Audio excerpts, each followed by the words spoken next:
What you are about to hear will blow your mind and give you six-pack abs without even exercising.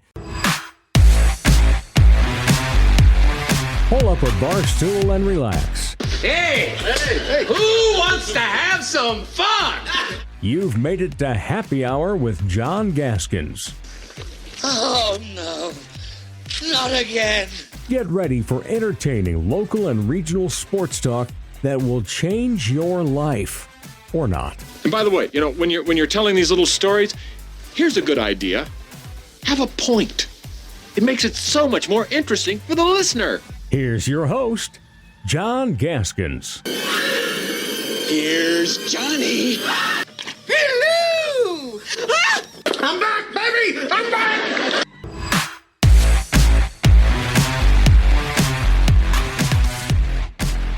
La carrera de Tillman. Ahí va Tillman.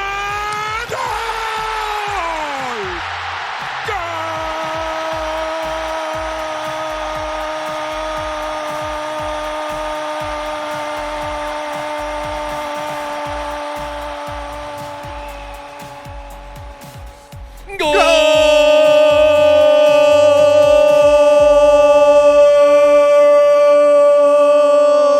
USA, USA, USA, USA, USA. Thank you. Ole, ole, ole, ole, ole.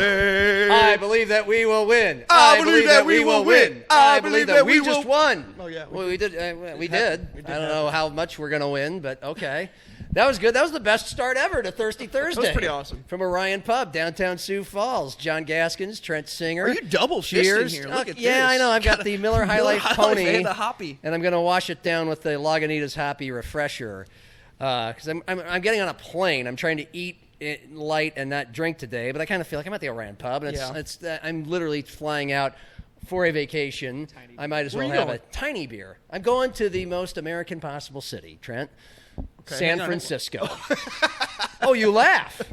You laugh. People from all over the world live there. Came there for a better life. To be fair. Melting pot. Inclusive. The focal point of the World Cup right now, right? It in is. the United States. Yeah, just won the game there last night. Dad's 80th birthday. He lives a couple hours away. Cool. He didn't really want to go anywhere, but his wife did. She loves San Francisco. So we're going to San Francisco. Cool. And we're going to I love San Francisco. Eat and drink a lot of great food and drinks and have a gay old time. Fireworks at the Golden Gate Bridge now. Now that is like beat that. That's gonna be awesome. Beat that spot for No some doubt. fireworks. No doubt. The rest of you. You better get some pictures. We've got LeBron to the Wolves. We're gonna have fun with it. We don't know if it's probably not gonna happen to talk about, and we'll talk about the American soccer team last night's win, the controversial red card, and all that stuff. And we're going to get to your series that you're doing for Sioux Falls Live, where you can watch all of our shows with video producer Cordell Wright, putting together a great video product, SiouxFallsLive.com. Trent's been doing a series with the best college athletes, coaches of the year in different sports. Third year we've done it. Nice. And we'll talk about a couple of the big ones. And a lot of hockey movement after the NHL draft for some locals, Stampede and Augie guys. And but first, by the way, if you are watching, the guy in the middle is Johnny Oppold. Thanks for the participation there on the Johnny goal, Oppold, the goal ladies and chance. gentlemen. Best bar in Sioux Falls. Co-owner of the Orion Pub in downtown right. Sioux Falls, Trying where to we clap. do the show almost every Thursday. Yep. Oh, and the other co-owner here is we at go. the door, Thomas. And Thomas Hench is he coming needs a in. key. He's looking at us. Hey, dip squads. Hang on, Cordell's got this. Do I need to use my key? Really? You're just going to sit there and make me use my key? There he is. There's Thomas Hench, folks, ladies and gentlemen, the man himself. All right, both owners are here. All right. Where people can come and watch and enjoy World Cup games. Absolutely. Downtown, I was here last night. It was awesome. Friendly neighborhood Great. pub setting. Yeah, I was here with you for the only game I've been able to see because the other three have involved Craven Sioux was Falls awesome. Canaries games. And Craven was great. I saw the Turkey game there. I don't. There's Turkey, Trent. Turkey. Correct. Come on. There's just something about watching it here. It's like more of a neighborhood. Yeah. And I think that's what you guys are going for, right? Yeah, man. Yeah, it's the downtown's neighborhood pub. Yeah. Check it out. I love it. Let's talk about LeBron first. Let's scratch the itch so we can relieve Johnny Opps of his duties here. LeBron James to the Wolves possibilities means what to each of you? To me, of course, it's exciting. I want to see it happen. Of course, I think it increases the chance of the Wolves winning a title. Does it put them over the top? No. We understand that the odds are long. The Warriors are at the top of the list. There's the Cavs and the Heat. Before them, if you're going by percentages, something called Pay Market has the Warriors as a 74% chance. Speaking of San Francisco, if that's where LeBron's going to play, and the Cavs back home, 18%, most likely team in the East. So, I mean, the Wolves are amongst teams splitting up the rest 8% there. But still, good for the Wolves. What we do know is they've tried. There have been multiple discussions with the Wolves and LeBron's people, and I love it. And the reason why I'm rooting for this to happen the most, we'll talk about if it makes sense at all, but is so Johnny Oppold can win just a little more money. No, put some money on it. It was a long shot, and then I started to hear rumblings that, it could actually happen, and then you start to see some of these teams that are rumored to, be ones where he would fit, and they're signing, like the Spurs. What'd you get in at? Tobias Harris. Plus what? Well, no, so I bought it on a prediction market. Okay. So it was at 4 cents. Oh, wow. So, So if I win, nice little payout. Yeah. But the thing that I would think about LeBron James that would be nice about him coming to the T-Wolves is with LaMelo Ball coming, it'd be nice to have another adult in the room. Yes. Just to make sure it doesn't go off the rails, And also, what is he going to go to the Warriors? I mean, it's not golf. There's not a Legends Tour. They're not going to win a championship with a bunch of geezers. Yes. So, I feel like, the Wolves are as good a fit as any for him to go and actually win a title. I get it if he goes to Denver. I get it if he goes to Miami to be with Giannis, so on and so forth. But, man, the Wolves got to be right up there. If it wasn't for the weather, I feel like he'd be in town already. Yeah, I'll say this, too, and I keep hearing that argument, the weather argument. I mean, he's from Cleveland. I don't know. Is it that much? I mean, yes, the winters are much more brutal, but he's from a northern state where they experience snow. He knows snow and the cold elements. He's also LeBron James. He's the most gifted athlete we may have ever seen in the world. Is weather something that's going to deter him? He wants to go live in a sunny, shiny place because he was in Miami. And I didn't mean to interject between you two, but I will contribute this. Apparently, I'm playing devil's advocate here. Apparently, golf during the season is a priority. It's a big thing. Huh? He's really gotten into it. I'm sure you've seen videos of it, and you can't pull that off in Minneapolis. Now you can't pull it. You can't pull it off in Cleveland. You can't pull it off even in Denver. You can. In Denver, there are 60-degree days in the winter, but then the next day there's 8 inches of snow. But that's apparently part of his lifestyle. Now, he can play in the southern cities when they travel. Of course. How much does he want to play? How big of a piece of the pie is golfing year-round really mattering to LeBron James? I don't know, but I'm not – it may sound ridiculous, but at this point it's life. part. It's got to be, right? It's got to play a part. It's part of the equation, but I would think a bigger part of the equation is apparently this is not financially based. Good, because the Wolves could only afford at the moment veteran minimum-ish. They could move some things around to make more money for him. He wants to win a title, and of all these teams, looks like the Wolves have the best shot of winning the title, arguably, at least in the West. Go ahead. You're going to respond to the the golf situation. Oh, yeah. Well, I feel like that's a silly take for the standpoint of, it's not like these guys are sitting at a take, by the way. It's apparently the truth. That is a factor. I get it. Golf is a factor, but it's you're in warm weather cities half the time. Yes. It's not like you play basketball at home. It's not baseball. You don't got a 10-game homestand. You're at home and you're flying off the next day. Not to mention, basketball's going to be over in a year or two. You can play golf your whole fucking life, man. I mean, just to say, every old guy I know, that's all they do is play golf. So he's got plenty of time to do that. If this is it, and he really wants to win a title, I mean, you got to pair up. I think he should be looking at, which stars do I fit with? So, I would get it if it was Denver, because I feel like he'd fit really well with a Jokic. I'd get it if it was the Wolves. He'd fit really well with the guys I got there. They got kind of two backcourt stars. So would he fit with Giannis? Maybe. I feel like that's a little bit of a weirder fit because they kind of play the same game, and they're both very ball dominant. But I mean, I don't know, man. And for the people saying he would go back to Cleveland, I mean, do they really have a better chance than the Wolves? I don't think so. Because to your point, he's not playing golf there, is he? Yeah. It seems like the only, besides the obvious of that's where he's from, like he's kind of done that before. I mean, they did. They reached the Eastern semis. They're not a bad team. The only reason that would make, I don't know what they have there as far as his teammates go, but it's easier to win a title coming from the East. The Knicks just proved it. You don't have to play the Spurs in the playoffs. That's the notion of why he would go to any team in the East, because he is older. And it is brutally physical, especially when you play the Spurs in the West. And the Spurs, though, were tuckered out by the time they got to the finals a little bit. And the Knicks, who were, running laps around these other teams, sweeping them, having a bunch of days off because it's the East, that was part of the reason why they were able to beat the Spurs. The Spurs weren't able to be as physical because they were a little bit more beaten up. So you don't get beat up as much.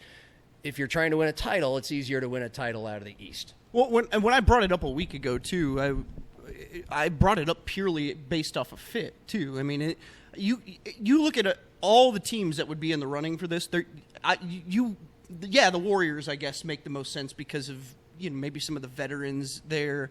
Well, it's not much of a move. It's really not. And like I don't know. You're not guaranteed a title with that team. With the 8, like their availability for that team is not going to be like a guarantee at all in an 82-game season. To me, that's the biggest long shot. It is the out biggest of all the long teams. shot for a championship. I think if he wants to win another championship, and that's what I said a week ago, is Minnesota is the best option. I mean, clearly the best fit here for him. And who's going to be your power forward now? Now you don't have Nas. Can I throw a name out there? Yeah. If this guy wants to win one more championship, why not? Bring the king to Minnesota. I'm not kidding you. And you have a young team. You have a team with a lot of edge, and they absolutely could use a player like LeBron that could center them, especially in those playoff moments where it starts getting tight. You drop a game, and your backs are against the wall. A guy like LeBron James is the kind of guy who's been there, done that, and can totally carry the load. And 20-something seasons he's been doing this. Setting force. Yeah. 100%. Well, in a team of playoff risers that just have been missing the one thing to get him over the hump. And if it's LeBron versus Julius Randle, I mean, who gets you over the hump better? Yep. You know what I mean? Yep. Like if they went into last season and they didn't have Julius Randle, they had LeBron on that team. And I'm not talking about this year where half the team was injured, but last year when they were all healthy and they were beating the Lakers, they were beating the Warriors, they came up short with the Thunder. I feel like they got a great shot if that team had LeBron on it. I just feel like he gives them what Randall didn't, and that's floor spacing.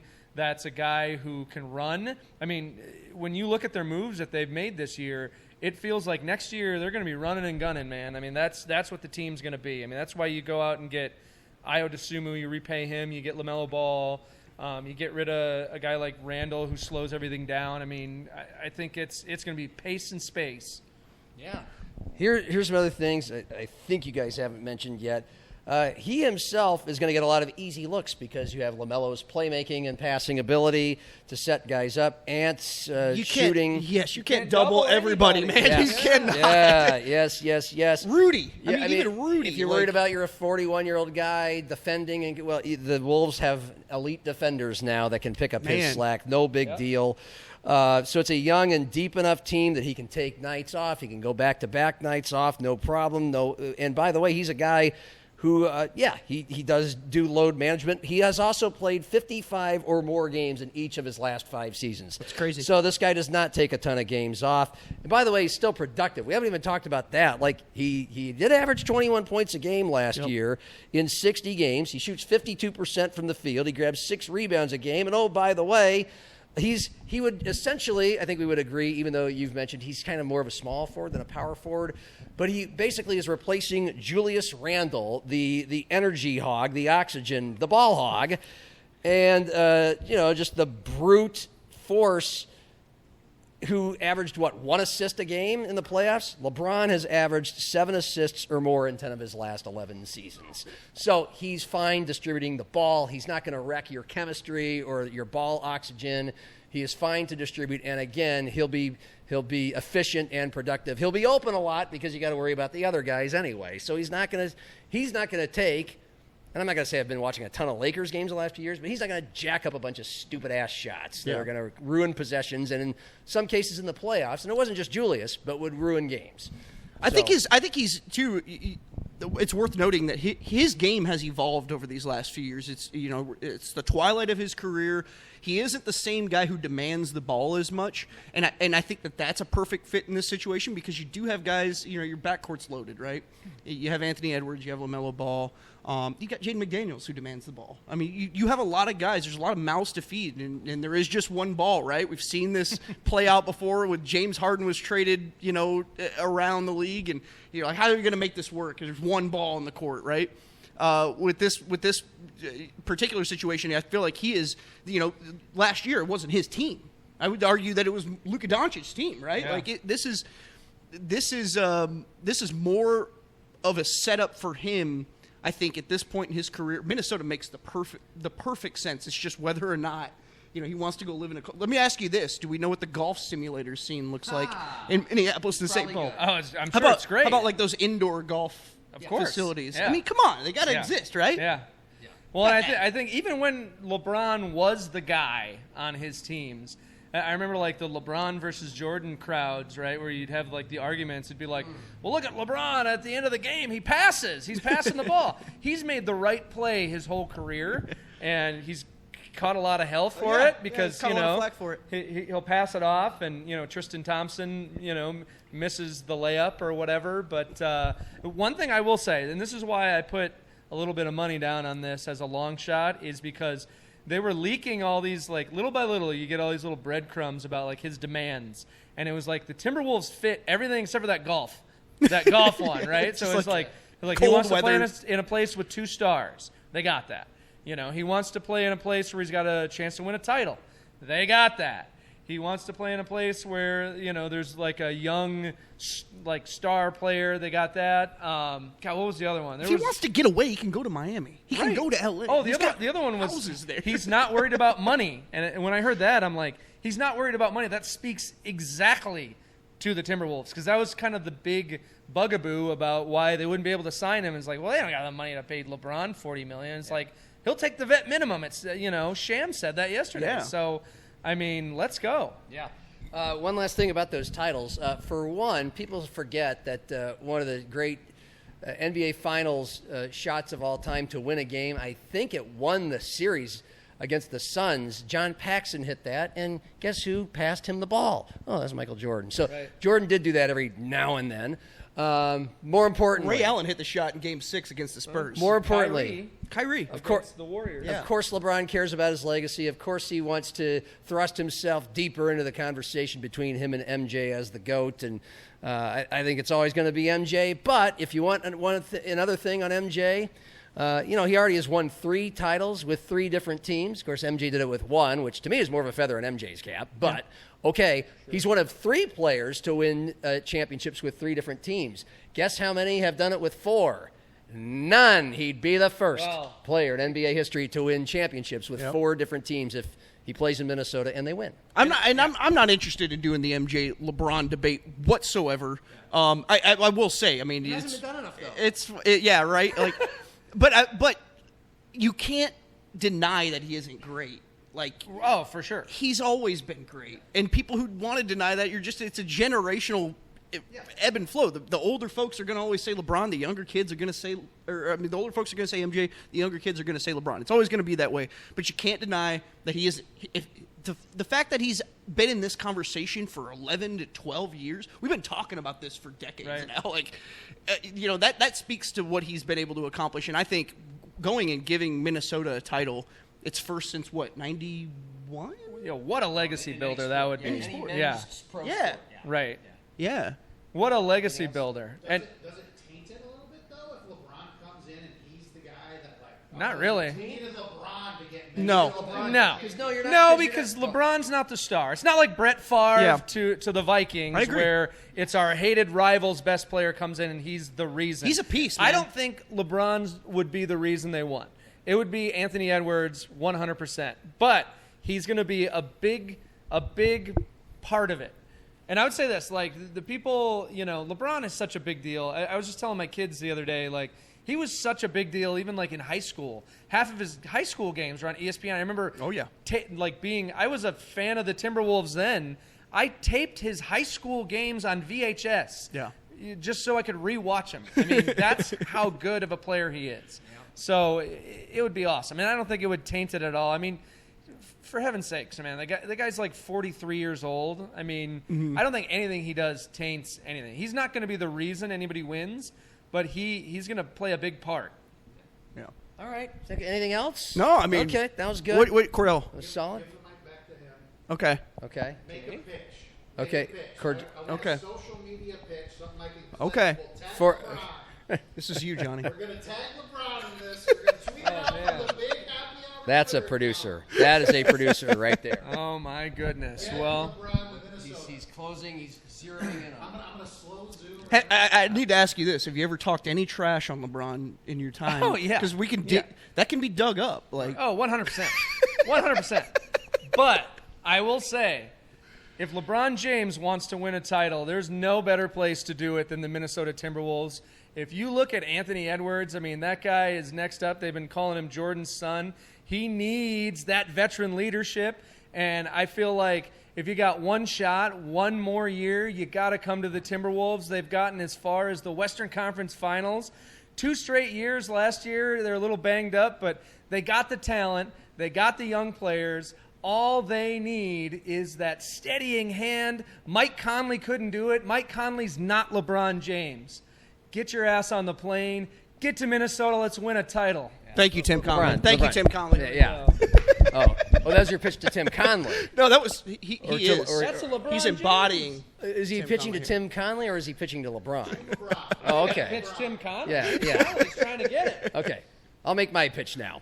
LeBron, this is you don't want to have the Golden Girls Part 2. Okay, mid-century modern with the gay guys in Palm Springs. That didn't work out. Here's where the real video starts. LeBron, you don't want to play with a bunch of guys that are going to require walkers down the court. Like, what you want to play 500 ball with the Golden Boys, the Golden Girls in San Francisco? No. You want to win a championship, and you want to win it with young players that are studs, LaMelo and Ant. You want to golf? You have your whole life to golf after this, and you can golf when you're on the road. When you go, and you can golf with Steph Curry when you go beat the Warriors by 50 points, but come to Minnesota and win a title. The only thing I'll say is it's not that cold up here. I mean, you get used to it pretty quick. He's lived in Cleveland. Come on. I mean, it's really. I think I think that's an overblown been through the cold part of this. Yeah. You can spend. go ice fishing, man. All right, Johnny. If you want to stay for the Team USA talk, you can. If you want to get back to work, you can. Whatever you want to do, it's I'll up to let you. guys talk. So Okay. My kids have been watching. Yeah. Johnny Oppold. I've been busy. Johnny Oppold. Ladies and gentlemen. Best place downtown to watch Team USA, and of course your officially unofficial Timberwolves. We didn't even watch get to bar talk Weird Al, of Johnny. Sioux Falls. I'm sorry. I wish we okay. would have recorded. It's I all wish right. we It's would all have right. recorded the discussion about how Weird Al pulled out all the stops in Sioux Falls. It was great. The It was other a good night. time. Yeah, It played was. did the hits, but also did some B-side. Oh stuff. yeah. Cordell's like, we don't have to talk about Weird Al, and then I just started talking about Weird Al. I just wanted to hear the saga begins so bad. Why not? Oh, Cordell does not like Weird Al. It's a bit of a generational gimmick thing. to you. It's a generational thing. It's a gimmick. Yeah. That's fair. There's a lot of people who think that. I'm kind of in the middle, to be honest. I applaud. I mean, when I was a kid, I was like 5. First thing I remember, "Eat It." There was "Beat It" by Michael Jackson. It was the biggest song on earth. Yep. And then he did "Eat It," and I'm like, that even as a 5-year-old watching MTV, I'm like, that guy is brilliant. This is hilarious. And I'm 5. That's my sense of humor. He did come out in the fat suit and did "I'm Fat." Well, and then there was "Bad" by 4 years later, biggest song on the planet, and then Weird Al does "Fat." It's like the exact same premise. Yep. Kind of cheap and gratuitous, but It was really, really, really funny. It was so funny. Running with Scissors was a seminal part of my childhood. I think a lot of the stuff that I've heard from him is clever, like the Amish Paradise. Yep. Another one, Rides the Bus instead Yep. of another one. His early stuff, Like a Surgeon instead of Like a Virgin. Have you Those are seen some the of movie? early ones? Have you seen the movie? The Weird Al movie? Yes. I have not. The UHF? I'm telling you. Is there a new one? No, there's a new one. UH It's a biopic that he did. Okay. And he keeps always, on his media tour, he's always claiming it's 100% factual, Okay. nothing fake. All right. And it is so clearly 100% fake. Daniel Radcliffe plays him. Okay. It's hilarious. There's tons of cameos in it. I highly recommend everybody to watch that movie. It's fantastic. I think there's been parts of him that have been funny. The songs are clever. I'm kind of with Cordell. Like, it doesn't really crack me up. I don't think I would have gone to the show. The movie's good. But I think if I would have been given a free, I'll play the whole Matt Zimmer line. If you're gonna give me a free ticket, I probably would have gone. Probably would have had a good time. Whatever. We got discounted tickets. There was like a flash sale for the Denny and $30. Wow. You know what I'll say about Weird Al is, besides the fact that I love the fact that at the Canaries games, we had a Canaries game going on across the street that night, so I couldn't go to Weird Al anyway. But our PA announcer, Randy Preston, great sense of theater and entertainment. He's not just a guy who blows into the pipes. Sorry for that term. He has a sense of entertainment, and he was playing a lot of Weird Al stuff. That was pretty funny. Just a little stuff in between at bats. Yeah. But look, I think we can all agree that there's hardly anything America agrees on these days. A lot of tension and divisiveness between people. It can feel like a wretched world at points, and we need more Weird Als in this universe. Absolutely. Yeah. Good guy. Just for fun to make us smile. I just came 66 years old. He sounded fantastic. All right. Awesome. That was about 5 minutes of Weird Al. I think that's Cordell's like, yes, it was. I tried to steer you away from it. I mean, you could find it, but I'm not going to make you. I'll send it to you, Cordell. Okay. Took a video. Yeah. Then last night, again, Canaries. So I was missing Team USA. Getting screwed on that red card, and then still, because I did take a second to peek in at like right when it happened, and it's our best offensive player, and and the announcers are like panic attacking, like I don't know about this. They're missing him now. They're only up 1-0, and then they're going to miss him the next game, and this is truly a test. I mean, if you're going to win a World Cup, you're going to have to go through. Yep. I sound like Frank Caliendo's impression of John Madden, by the way. But then they score another goal. They win the game 2-0. Ole, ole, ole. It was those after Balagoon, I believe, right? Belligan. I don't know. I've heard it You're pronounced obviously so not many listening different to ways. the speakers at these watch parties you're at. But Yeah, it's a little louder. I think it's Belligan. It's okay. Most people watching and listening to this are either are not watching or just like us, they're barely watching. But Yeah. they want to watch because it's the thing to watch. I was concerned, but I'll say I felt happy having the 1-0 lead. And the fact that they got a clean sheet out of that, regardless. They've given up one goal. I want to point this out. Really, truly, 3 games, meaningful games that they played in this World Cup. Yeah. They've given up 1 goal in those games, and that was against a Paraguay team that just had a massive upset in the round of 32. Beating Germany, one of the favorites. So I think that was a huge learning moment for this team to be able to play that way throughout the entire second half, pretty much. And I thought that was going to be really good practice for them, essentially, what they'll have to do for 90 minutes against Belgium. It's also, 12 years ago, I pointed this out, too, on Twitter. I just realized it while I was watching the game. 12 years ago to the day was the day that Belgium beat the U.S. in the World Cup. It was the Tim Howard game. It's one of the games I remember the most from the World Cup. I think it was 0-0 at the end of 90 minutes, and they went into extra time, and the final score was 2-1. They scored 3 goals there at the end, and that was an epic game. And now they're going to get their chance at revenge here for in the World Cup with this young team that's I think opening a lot of eyes here in the States.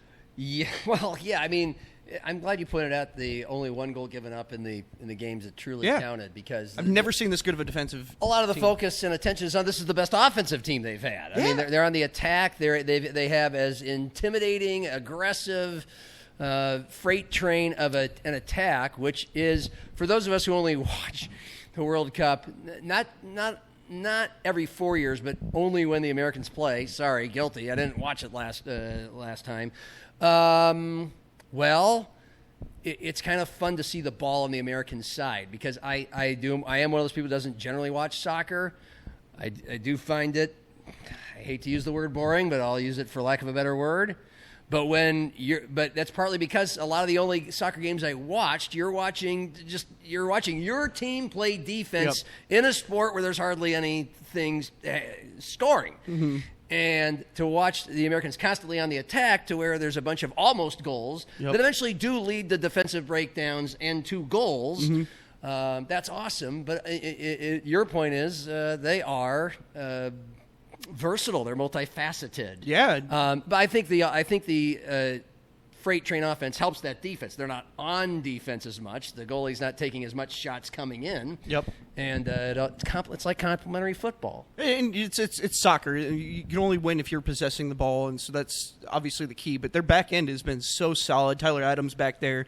Obviously, Matt Freese in goal has been outstanding too. But, yeah, even the one goal they gave up against Paraguay was like – it was like a 3-0 game, I think, and then they gave up the goal and then scored another one. They ended up winning that game 4-1, and so it was kind of an inconsequential goal that they gave up in this second half of that game. The first goal last night was like the first goal against Australia, the one that I did get to see here at Orion with you on a Friday afternoon. That set piece, though, my awesome. God. But but there was another guy, Canary's press box last night. Some of us are watching the replay of the goal. And this is a non-soccer guy who was just kind of like, what a sport! You might win because you hit it off because the other guy scored for you. It's like, well, even me, look at me turning into Pele over here, turning into Alexi Lawless. I'm like, well, sometimes those goals happen off that guy because they're trying to block our guy from getting the ball, and it's basically trying to be in a spot to prevent a goal.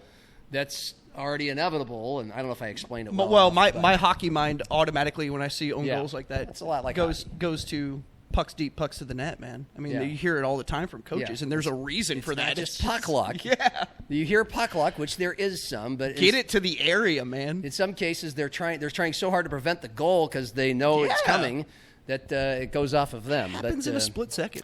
But that red card, wow. Yeah. Okay. Again, doesn't take Pele to watch that and go, even if you just, you don't watch soccer, you watch football, you're going, it's the same thing. It's that there didn't appear to be any intent there. And wasn't it initially a yellow card anyway? No, they didn't even call a card. A yellow card. That was the thing that frustrated me the most. They found a red card. They hadn't called a card the entire game up until that point, which was baffling to me. It was a rough game because Bosnia was trying to rough us up because we have more skill, right? Is it a red card? Yeah, probably by definition, but you could argue too that Messi, had a similar play in this World Cup and didn't get called for anything. So that's where you go, hey, I'm not a conspiracy theorist, but no consistency. It feels like, hey, Americans, you've been playing, you've had a favorable draw.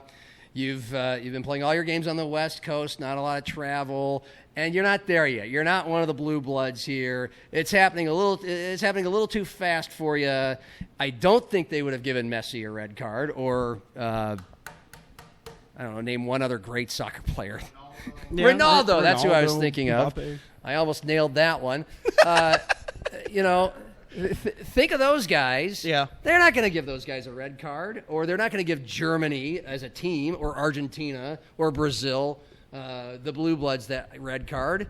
But it's kind of like, you got to earn your spurs a little bit, America. So the way Flo's been playing coming into this World Cup, the way he played in it, it's. Do you agree with my? I agree, but I also am just like you're. That's where I just want to see more consistency here, and FIFA needs to. Recognize that that's a problem. They won't, but no. I just think you're at the discretion of that referee. And as a matter of fact, I watched the Bosnia coach absolutely laying into him for pretty minuscule call later on in that game, and I was just like, just give it to him, man. I was honestly rooting for the Bosnia coach there because I was just like, I hope everybody doesn't like this ref because right now he is not welcomed in the United States. Correct me if I'm wrong, but when our guy was getting kicked out, were there not Bosnian players like kind of right there, kind of consoling him as he walked off the field, or was I seeing the wrong thing? Not consoling him, but it looked like he Yeah, was, they might have were given walking a couple off there pats. with a couple pats on the Yeah. back. Like I think they kind of. Yeah. I don't think that was just game recognizing game. I think it's kind of like. Yeah, Well, we it's a got- it's a rough sorry, call got too. screwed. He knows he's out for the next game, and Yeah. that's why he's it's a I don't pretty know. dejected feeling. Can FIFA overturn this kind of stuff, or is that a definite? Nope, they I don't can't. know. It's pretty Okay. much. I mean, there is an There's appeals an appeal. process, but it Okay. won't be done by the time the next game. And that's happens. Monday, right? Yeah, Monday, is America the versus game. Belgium, and we're favored in this, right? I think we're favored. I would but think it's going to be gonna tighter. the hardest game. It's going to be tighter, but Yeah. I think a draw might be the most favorable Yeah. outcome after Yeah. 90 minutes. You know, One so- final point, just to make me sound smart, like I haven't been listening to other people make points and I'm regurgitating them. It's pretty cool that that America's been without Pulisic, their best player, or Balogun. Yeah, sure. Nailed it. Flow. For like they've been without one or the other pretty much Yeah. the entire time, and Last they're- 3 and games. and they've dominated the teams they have played. Yeah, I good mean- sign if they ever get both of them at the same time. They can win without Flow. Yeah. Yeah. It's just going to be it's going to be a tall task, and it's in Seattle. You know, we're still on home turf here. Yeah. We're going Well, to the home of the 12th man. That's One of right. the most loudest football stadiums in America. So. I also just want to point out Sunday's schedule for the World Cup is unreal. I got to find this quick. There are 2 games that day, and they're both round of 16 games. If you're not taking a ferry to Sausalito like I am and spending the afternoon sipping wine in a Mediterranean seaside sort of landscape, Yeah. not caring about what's on TV, and you're watching soccer, who's playing? I'll be down in like Yankton, and I'm going to have to figure out how to Like get Yankton? back. What are you going to Burbank? Crofton. The other side, Okay. yeah. Oh, okay. Yeah. Brazil and Norway at 3:00. Fantastic game. I mean, that's going to be killer. 7 p.m. Mexico England. I mean, talk about 2 games back to back on Sunday. Yeah. We have a treat for World Cup soccer on Sunday. Okay. What brings you to Crofton? I'm Just curious. 4th of July stuff with the family. Oh, cool. Yeah. You should Probably blow blow some some- stuff yep. up. Go to that golf course there. They've got one of the most In famous. Crofton? Yes, they've got one of the My most parents famous live right next holes to it. in Nebraska. In the Midwest, is just a deep, like downhill par 3 with the Missouri River in the background. My parents live right next to it. I've yet to golf that course, but I've hiked the trails right behind it. It's on my I wouldn't say bucket list. It's on a to-do golf list. Crofton, So where go my wife and play I the got Crofton. married. Well, no kidding. It is true. That's very nice. Now you've answered my question of what your 4th of July plans are. That's what I'm doing. There you go.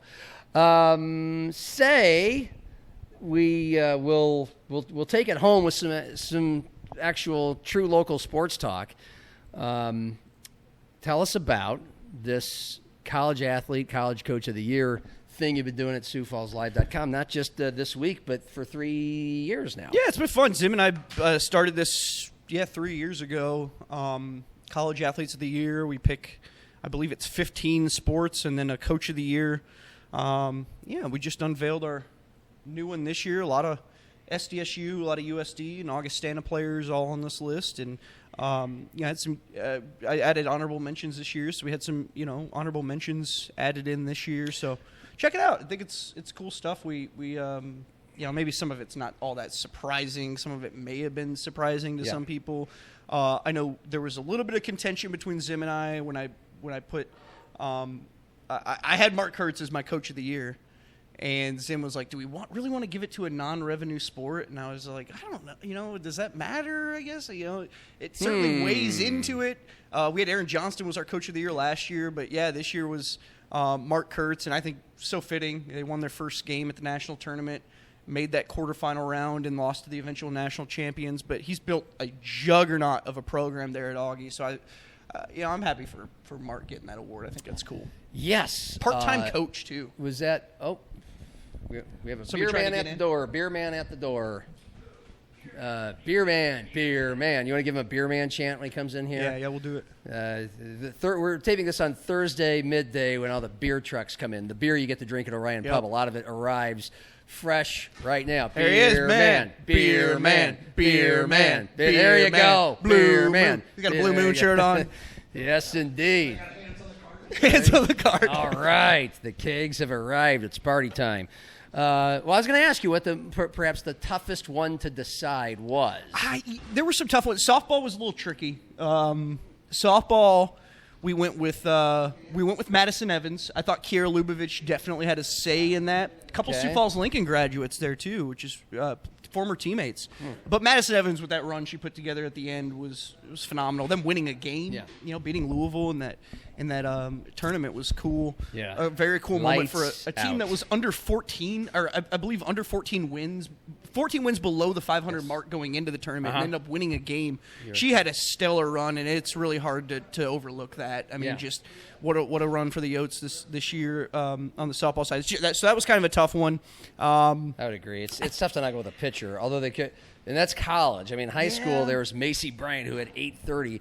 Are these all college awards? They are. They're all college athletes of the year. The women's swimming and diving was we went with Avery Lommel, who's an All-American diver. Yeah. Which of the ones, was it really tough in football? So we, Here, I'll give you our honorable mentions. Football Obviously, L.J. Phillips was our player of the year. Kind of. I guess it would be obvious. I mean, it's really hard to say anything different. He was an All-American, led the FCS in rushing. Well, and I'm thinking, who else would it be from the other schools around? We've got here? Kobe Claiborne at SDSU. Yeah, I mean, okay. You want me to give you some names? Yeah. Quentin Christensen, Drayton Gannon. Those were our honorable mentions, and then outside of that, Chase Mason's not eligible. Yeah, he's really not eligible. He didn't play 9 games. Augie had Styles Blackman, Isaiah Huber, Logan Leonard, who ended up getting hurt at the end of the year. L.J. Phillips led the nation in rushing for most of the year. Hank Brown Jr. from USF. So, Mikey Munn was also on that list too for USD. But LJ's pretty slam dunk there. Yeah. And then college basketball player of the year was Ferguson from Augustana, and look, maybe not a guy that a lot of people watched, but they should have. Yeah. I mean, it's a reason to get out and watch some D2 basketball. Where did he end up going? Arkansas State, I believe. Arkansas State. This kid was a kamikaze. I mean, he was a blast to watch. Obviously, I saw him a couple times when the Vikings played USF. And, there was nobody more electric with the ball in his hands, nobody that affected a game more. And he also distributed top 5 in assists nationally. Great shooter, top 5 in assists. So he was a ticket. And I think if Isaac Bruns plays out the season for USD, they probably 100%. win more games. Maybe they have a shot at winning the Summit League title, regular season and tournament. And he was the leading scorer in the conference when he got hurt early in the conference slate in January, and he was top 10 in the country in scoring. So if Isaac Bruns plays the full season and doesn't lay a bunch of eggs, maybe he's your college player of the year. But we had Caden Hinker from Augie. The Jacks didn't have a dominant player. Yeah, we had Joe Seiler for the Jacks. I mean, you kind of felt like you had to put if you have a program, we try to put a player on there for honorable mention. But clearly, Cameron Fens. Cameron, sure. But Ferguson. I'll go. Yeah. I'll go hands. And then the coaches. Who was the football coach of the year? I tell you what. Because you had OJ, who started.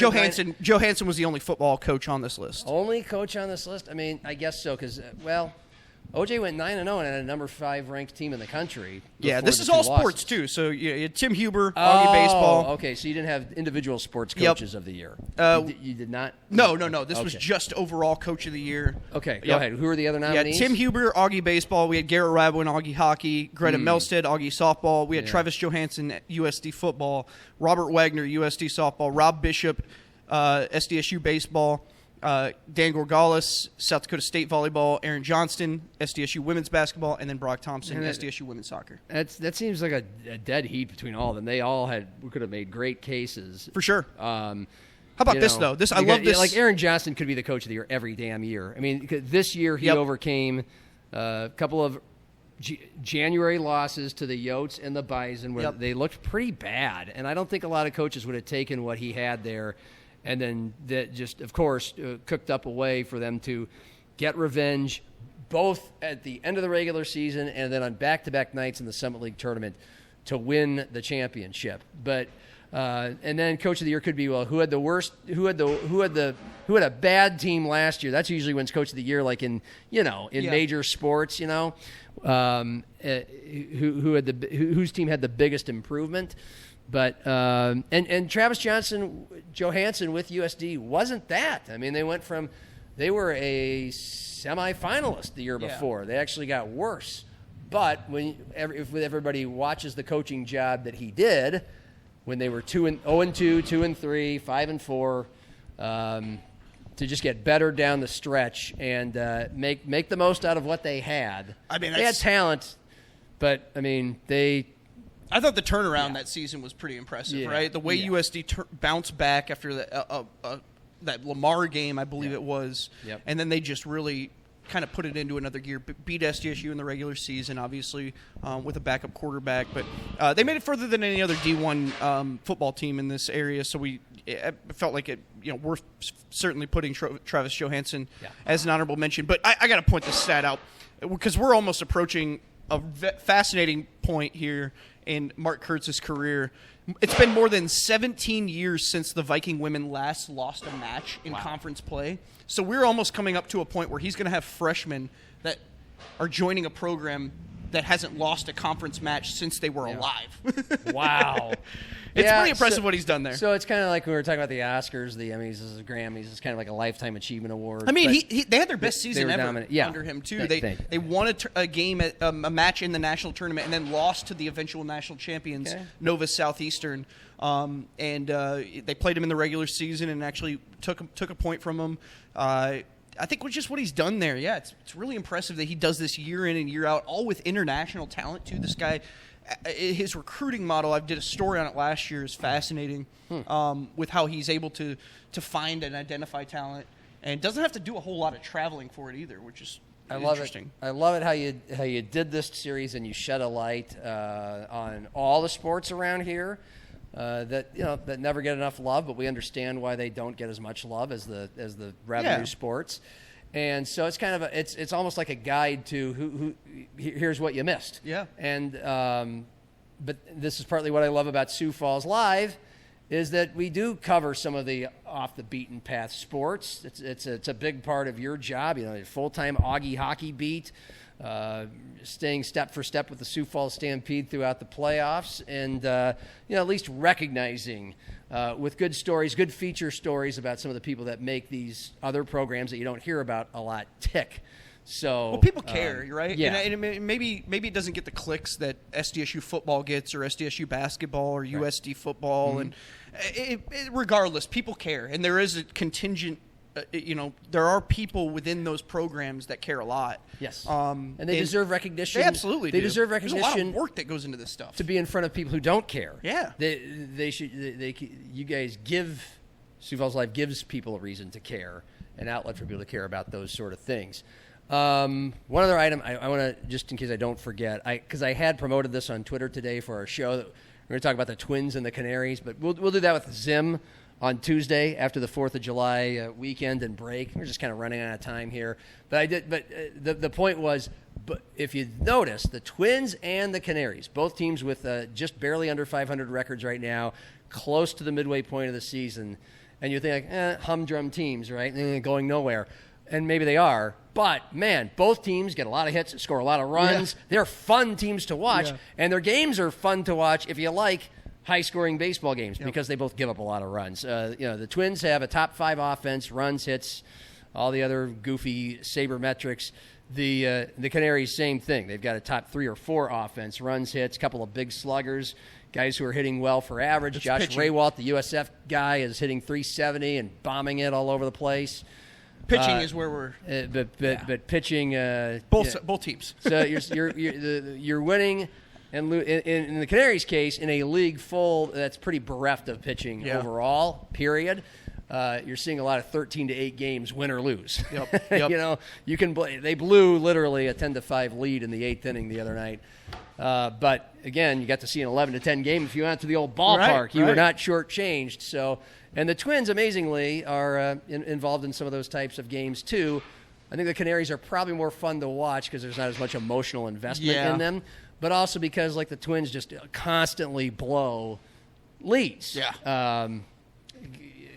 the bullpen, which is statistically the worst or second worst in Major League Baseball. And I'll tell you what, it's a tough place to be when you're a Padres fan. You got one of the worst offenses in the league, but your bullpen is out of this world. Yeah, But it's not fun baseball But to your watch bullpen's either. not being used. Well, they're just like- your best guys aren't being used because you're not ahead. Yeah, in those innings. that too. Yeah. And so then you get in these games like they got beat last night, 23-3. I don't know if you saw that against the Cubs. Gave up like 6-7 home runs or something. Wasn't fun. Zim will have a few more takes on this. We'll talk a little Twins on Tuesday. Last thing, another thing that you've been hammering out here in the last week or so.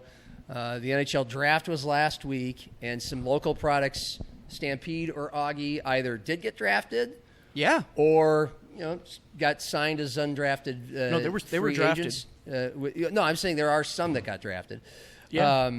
And you can find all those stories at SiouxFallsLive.com. Follow Trent on Twitter at Trent Singer. But who are the highlights there? Well, we got some NHL development camp stuff that I put together a couple days ago. Some Augie guys went. Max Chakrabarty, Winnipeg Jets camp. Mathis Langevin went to the Flyers camp. Teddy Lechner, who was an incoming Augie recruit, he was a draft pick on Saturday. Got taken in the 5th round by the Colorado Avalanche. He is at the Avs camp. And then former goalie Josh Kotai, who we all know and love, is going to the New York Islanders camp, obviously, because he is signed to a 2-year contract with them.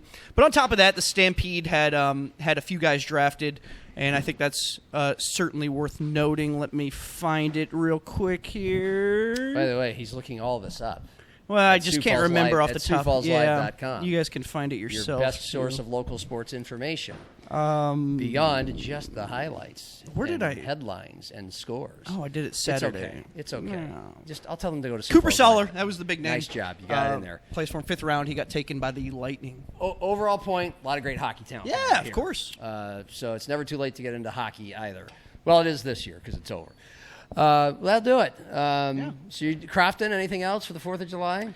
Just gonna hang with the family and shoot some fireworks. We're gonna get out on the boat and go out on the lake. Hopefully the weather holds. Well, aren't you pretty? Yeah. Aren't you fancy?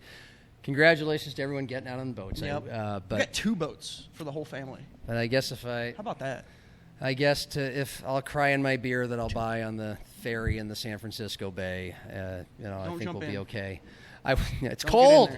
It's cold. I texted a local sports luminary today that's going to be on the show next week. Mm-hmm. We're going to have a big guest on Wednesday. If you're a Jackrabbit football fan, and I just mentioned to him because he asked, I'm going to San Francisco, and the first thing he said was, hard to beat Alcatraz. I'm like, is he being sarcastic or does he really mean that? I don't know. But no, I'm not going to spend 4 hours on an island in an old jail. Yeah. No, I mean, I've gone by it in a ferry before. A few more things in San Francisco to do and enjoy. Anyway. That's awesome. Enjoy your 4th of July. You too. Everybody else enjoy your 4th of July. If you listen to this in time, and you probably won't, the Canaries are not home, but they will have a 4th of July fireworks celebration after their game on this Thursday night that we're taping this, July 2nd, if you want to enjoy that. But don't worry. They have fireworks shows that are 4th of July worthy, right? Yep. Every Friday game, right? I mean, big-ass fireworks shows every Friday night.